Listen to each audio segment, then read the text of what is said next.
Hello friends, my name is Prasad Jitkar और इस video में हम फोटोसिंथेसिस का सबसे इम्पोर्टेंट रिएक्शन जो कि लाइट रिएक्शन माना जाता है वो हम इस वीडियो में पढ़ने जा रहे हैं। तो सबसे पहले जानते हैं कि फोटोसिंथेसिस ऑलरेडी आपने पढ़ा ही होगा, लेकिन मैं ब्रीफ में बता दूं कि फोटोसिंथेसिस में लाइट एनर्जी का यूज करके हम लोग क्या करते हैं, क्या मिलता है हमको, केमिकल एनर्जी मिलता है जो कि हर लिविंग थिंग जीने के लिए जो एनर्जी इस फोटोसिंथेसिस से मिलता है वो यूज करता है। ये फोटोसिंथेसिस होता कहाँ पे है? ये फोटोसिंथेसिस एक्चुअली लीफ के मेसोफिल सेल्स में होता है। इमेजिन कीजिए कि बहुत सारे लीव्स है और हर लीफ में जो ग्रीन है वो उसमें मेसोफिल सेल्स होते हैं और मेसोफिल सेल्स के अंदर क्लोरोप्लास्ट होते हैं।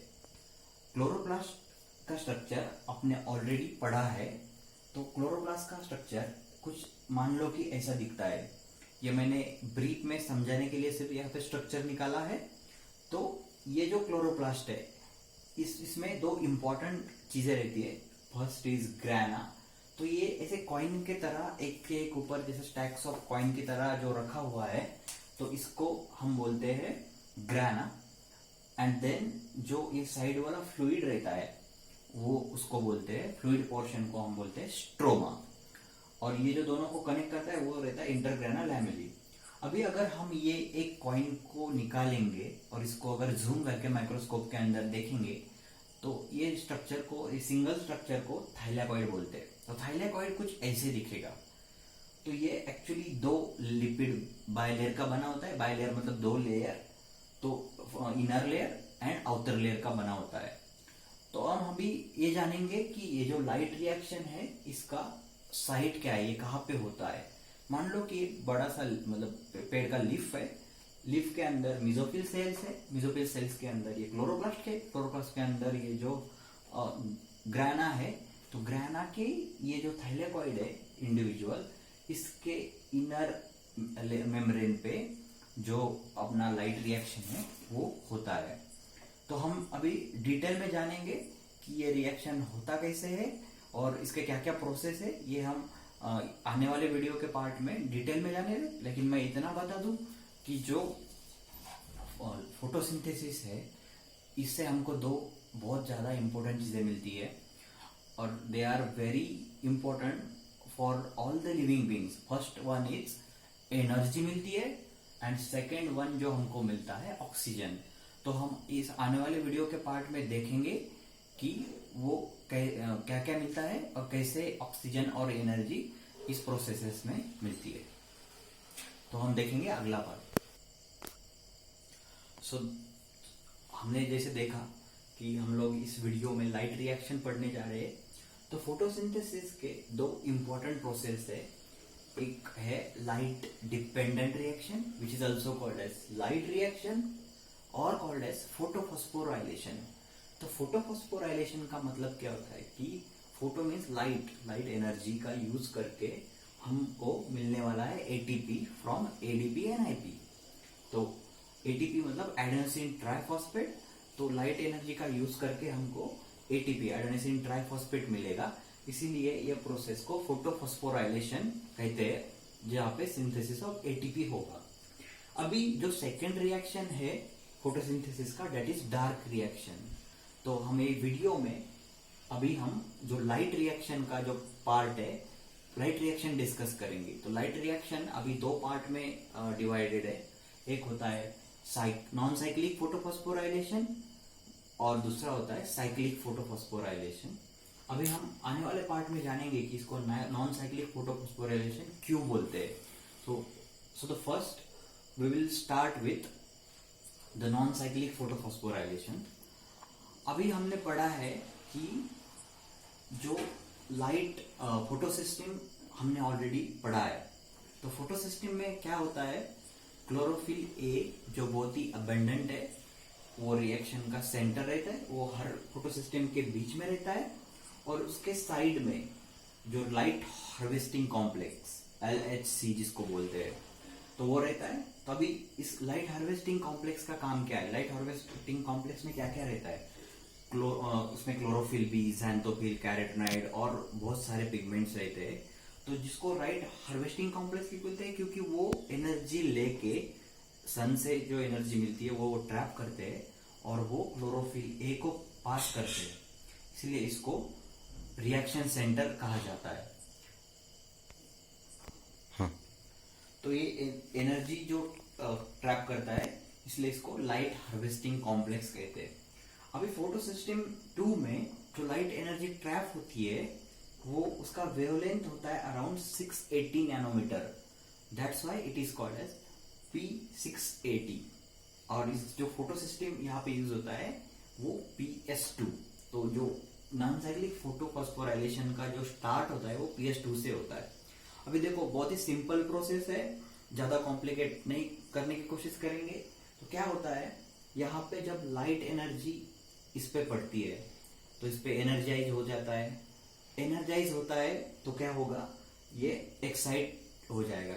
सपोज आपके पास अगर पैसा आ गया तो आप क्या करोगे, एक्साइट स्टेट में जाओगे, आपके पास एनर्जी आ गई तो आप कुछ वो पैसा खर्चा करने का कहोगे। तो सेम ये चीज वही करता है। इसके पास जैसे लाइट एनर्जी आती है तो ये क्या करता है, एक्साइट हो जाता है। एक्साइट होके आप जैसे पैसा खर्च करोगे ये इलेक्ट्रॉन खर्चा करता है। तो ये क्या करेगा, 2 इलेक्ट्रॉन को रिलीज करता है। अब ये जो फोटो सिस्टम 2 ने जो इलेक्ट्रॉन रिलीज किए उसको सबसे पहले साइकिल में पकड़ता है प्राइमरी इलेक्ट्रॉन एक्सेप्टर। इसको प्राइमरी इलेक्ट्रॉन एक्सेप्टर क्यों बोलते हैं, उसका बहुत सिंपल रीजन है, क्योंकि ये जो फर्स्ट होता है, सबसे पहला होता है जो इलेक्ट्रॉन एक्सेप्ट करता है, इसलिए इसको प्राइमरी इलेक्ट्रॉन एक्सेप्टर बोलते हैं। और अभी ये जो इलेक्ट्रॉन इसने एक्सेप्ट किया तो ये बाद में सीरीज ऑफ इलेक्ट्रॉन एक्सेप्टर के थ्रू जाता है और ये डाउन द ग्रेडियंट जाता है, मतलब वो नीचे जाता है। और जाते जाते यहाँ पे मतलब 3 इलेक्ट्रॉन एक्सेप्टर है। तो मैं पहले नाम लेना चाहूंगा, plastoquinone, cytochrome complex and then plastocyanin. ऐसे 3 कॉम्प्लेक्स है जहां पे ये जाएगा और जैसे ये इलेक्ट्रॉन कोई इलेक्ट्रॉन एक्सेप्टर एक्सेप्ट करेगा तो वो क्या होता है, खुद ऑक्सीडाइज होता है। और जैसे ही वो इलेक्ट्रॉन रिलीज करेगा तो वो फिर से रिड्यूस हो जाएगा। तो इसीलिए ये जो रिएक्शन यहाँ पे हो रहा है इसको रेडॉक्स रिएक्शन बोलते हैं। अब ये रिएक्शन के बीच में एक जगह यहाँ पे साइटोक्रोम बी पे ऐसा होता है कि ये इलेक्ट्रॉन एनर्जी लूज करते हैं।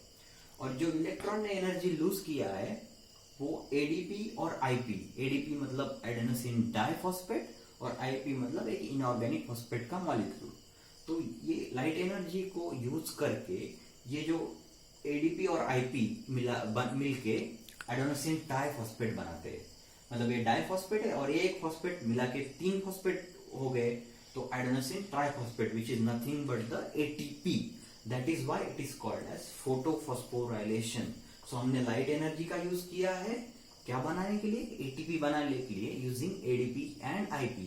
That is why it is called as photophosphorylation. अभी नेक्स्ट पार्ट, अभी जो ये प्लास्टोसाइनिन नाम का जो एक्सेप्टर है, इलेक्ट्रॉन एक्सेप्टर, ये इलेक्ट्रॉन एक्सेप्टर जो अपनी इलेक्ट्रॉन से ये कहां पे पास करेगा, फोटोसिस्टम 2 पे पास करेगा।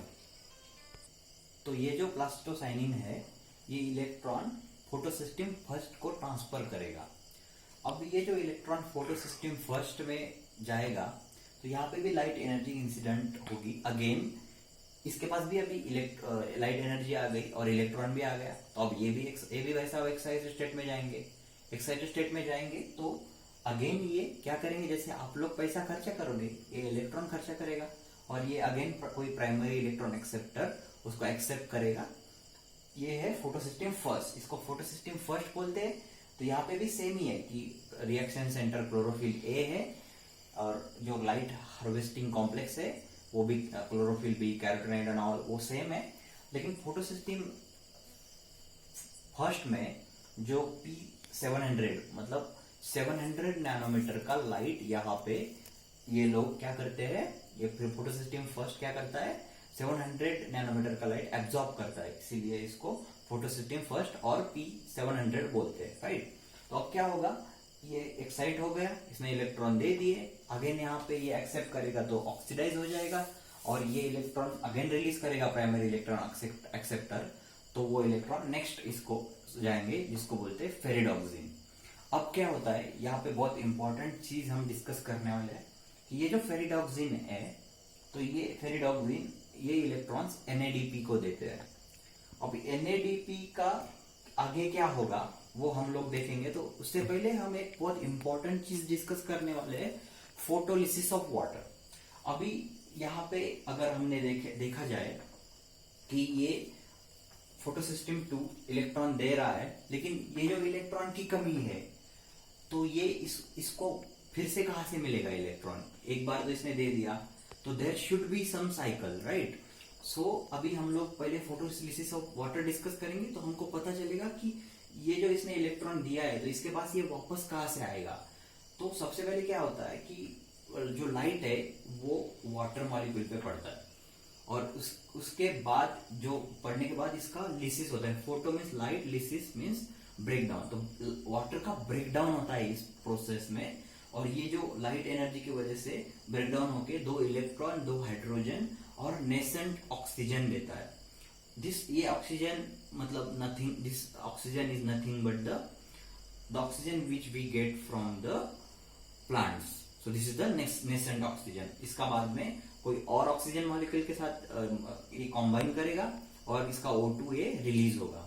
अब इस इलेक्ट्रॉन के साथ क्या होता है, ये इलेक्ट्रॉन यहाँ पे ये क्लोरोफिल, ये फोटोसिस्टम 2 के पास जाएगा, जो कि ये इलेक्ट्रॉन इसने लॉस किया था, तो ये फोटोलिसिस ऑफ वाटर की वजह से इलेक्ट्रॉन इसको अगेन मिल जाएगा। तो ये जो इलेक्ट्रॉन की कमी है, ये फोटोलिसिस ऑफ वाटर की वजह से फिल होगी, और ये साइकिल कंटिन्यूअसली चलता ही रहेगा। तो हर सेकंड में, मतलब ये साइकिल जब तक सन एनर्जी है, तो ये कंटिन्यूअस साइकिल हर प्लांट में चलता रहता है। अब सेकंड जो चीज है, जो हाइड्रोजन हमने यहाँ पे देखा, तो ये जो हाइड्रोजन है, ये हाइड्रोजन का क्या होगा आगे? तो ये हाइड्रोजन जाएगा इसको रिड्यूस करने के लिए NADP को, और NADP का रिडक्शन करके हमको क्या मिलेगा? NADPH2। NADPH2 क्या है? एसिमिलेटरी पावर है, और ये एसिमिलेटरी पावर हम डार्क रिएक्शन में यूज करने वाले हैं, तो इसीलिए ये बहुत ज्यादा इंपॉर्टेंट है। तो हम देखेंगे कि ये जो NADPH2 है, इसका रिडक्शन करने के लिए हमको एक एंजाइम चाहिए, उसका नाम है NADP रिडक्टेज।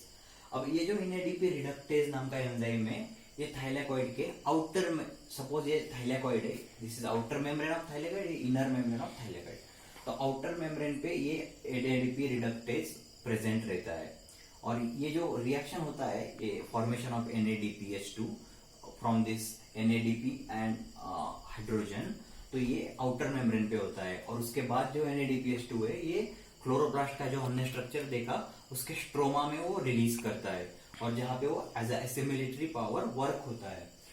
उसके बाद ये जो इनर मेम्ब्रेन है, वहां पे ये फोटोलिसिस ऑफ वाटर होता है। तो ऐसे है ये, इसको बोलते हैं नॉन साइक्लिक फोटोफॉस्फोराइलेशन। इसको जेड स्कीम क्यों बोलते हैं? क्योंकि ये जेड की तरह दिखता है, जेड अल्फाबेट की तरह दिखता है, इसीलिए इसको जेड स्कीम रिएक्शन भी बोलते हैं। सो ये हुआ हमारा non cyclic photophosphorylation. Thank you so much.